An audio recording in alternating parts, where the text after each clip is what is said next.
بسم اللہ الرحمن الرحیم۔ آج میں چاہتی ہوں کہ سیلف کیئر کے حوالے سے کچھ بتاؤں۔ دیکھیں، بیماری جو ہے نا وہ ہمیں اسی صورت میں آ کے پکڑتی ہے جب ہم اپنی ذات سے بے خبر ہوتے ہیں۔ اگر مجھے اپنے بارے میں اپنے جسم کی اچھی اور بری حالت کا پتہ ہی نہیں ہے تو یہ وہ ٹائم ہوتا ہے جہاں پر بیماری جو ہے وہ میری باڈی پر اٹیک کرے گی۔ جو نئی سائنسز آ رہی ہیں جس میں لائف سٹائل میڈیسن کا نام لوں گی اور انٹیگریٹو میڈیسن، یہ دونوں سائنسز جو ہیں وہ سب سے پہلی چیز جو پڑھاتی ہیں ڈاکٹرز کو وہ سیلف کیئر ہے، یعنی اپنی ذات کو پہچاننا اور اپنے ذات کے اندر بننے والی بیماریوں کو بننے سے پہلے ہی پہچان لینا، اس کو سیلف کیئر کہتے ہیں۔ اس کی میں مثال آپ کو اس طرح دیتی ہوں کہ اگر میں آپ سے یہ پوچھوں کہ کیا آپ کو پتہ ہے کہ آپ کی سکن کی ٹائپ کون سی ہے، تو شاید آپ میں سے کافی کو پتہ ہوگا۔ اگر میں آپ سے یہ پوچھوں کہ کیا آپ یہ جانتے ہیں کہ ہماری جو باڈی ہوتی ہے اس کی رائٹ اور لیفٹ سائڈ میں فرق ہوتا ہے، لمبائی میں بھی فرق ہو سکتا ہے، شیپ میں بھی فرق ہو سکتا ہے، چہرے کے اوپر بھی فرق ہوتا ہے، کئی جگہوں پہ یہ فرق ہوتا ہے لیکن ہمیں نہیں پتہ ہوتا۔ اسی طرح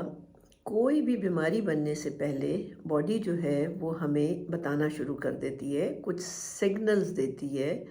کیونکہ اللہ تعالیٰ نے باڈی میں ایک نظام لگایا ہوا ہے جو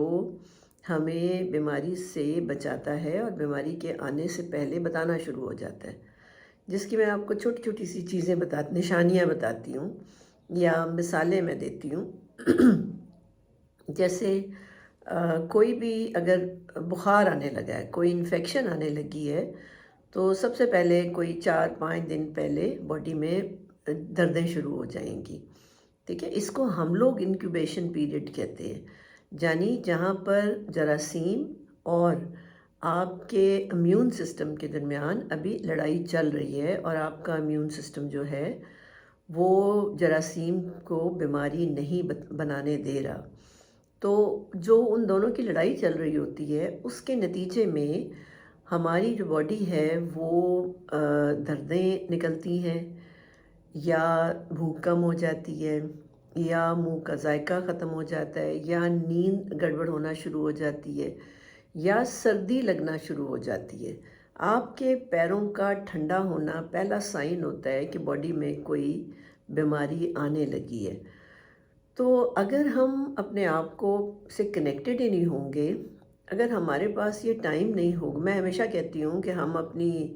سائیکل، موٹر سائیکل، گاڑی، رکشہ کی صفائی پہ زیادہ ٹائم لگاتے ہیں، ٹھیک ہے، اس کا ہم تیل پانی بہت چیک کرتے ہیں، لیکن ہم اپنی باڈی کے بارے میں کچھ نہیں جانتے۔ تو میں یہ جو آج کر رہی ہوں، کیونکہ یہ جو میں ٹاپکس کور کر رہی ہوں ان کا میں آگے وقتاً فوقتاً ذکر کرتی رہوں گی، اس لیے میں یہ چاہتی ہوں کہ ہم اپنے آپ کو جانیں کہ ہم ذہنی طور پہ کیسے ہیں، ہم جسمانی طور پہ کیسے ہیں اور ہم روحانی طور پہ کیسے ہیں۔ میرا نہیں خیال ہے کہ ہم جانتے ہیں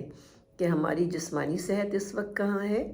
ہمارا مینٹل سٹیٹس کدھر ہے، کتنے ہم عقل رکھتے ہیں۔ عقل تو خیر ہم تھوڑے ہی رکھتے ہیں، کتنے لوگ ہم میں سے عقل رکھتے ہیں، کیونکہ وہ تو اللہ نے قرآن میں خود کہہ دیا نا کہ بھئی میں نے کسی کو دی ہے کسی کو نہیں دی ہے۔ ہو سکتا ہے جس کے پاس ہو عقل اس کو پتہ ہی نہ ہو کہ میرے پاس عقل ہے، اور وہ عقل اللہ نے کسی مقصد سے اس کو دی ہو اور وہ انسان جو ہے اس کو استعمال نہیں کر رہا۔ تو جہاں جو ذہنی صلاحیتیں ہیں اس میں عقل، انٹیوشن یعنی آنے والی چیزوں کا پتہ لگنا شروع ہو جانا، یہ اللہ کی طرف سے ہمیں ایک تحفے ہوتے ہیں جن کی ہمیں خبر نہیں ہوتی ہے۔ مجھے بتانا پڑتا ہے بعض مریض کو کہ آپ کے اندر انٹیوشن موجود ہے،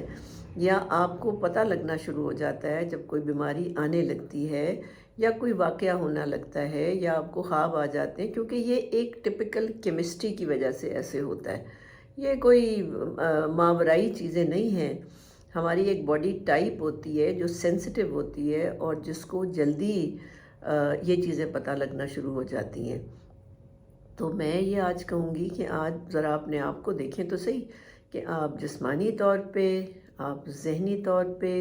آپ روحانی طور پہ کہاں کھڑے ہوئے ہیں، آپ کا اللہ کے ساتھ کیسا ریلیشن شپ ہے، آپ کیا اللہ کو وہی اربوں نوری سال دور آسمان پہ بیٹھا ہوا سمجھتے ہیں، یا واقعی اللہ آپ کے دل میں موجود ہے، آپ کو بڑا اس کا سہارا ہے، آپ نے اللہ کو ایک ماں کی طرح سمجھا ہوا ہے۔ یہ تھوڑی سی، یہ میں باتیں اس لیے کر رہی ہوں کہ آپ ذرا سوچیں ان باتوں کو، ان کو سوچیں اور ان کے اوپر غور و فکر کرنا شروع کریں۔ پھر کئی بیماریاں باڈی سے نکلتی ہیں، اتنا آسان کام نہیں ہوتا کہ بیماری ایک دفعہ پکڑ لے آپ کو تو وہ آپ کی باڈی سے نکل جائے گی بڑی جلدی، اتنا آسان نہیں ہوتا یہ۔ ٹھیک ہے، امید ہے آپ اپنے ساتھ ساتھ انالیسس بھی کر رہے ہوں گے۔ ٹھیک ہے، تھینک یو۔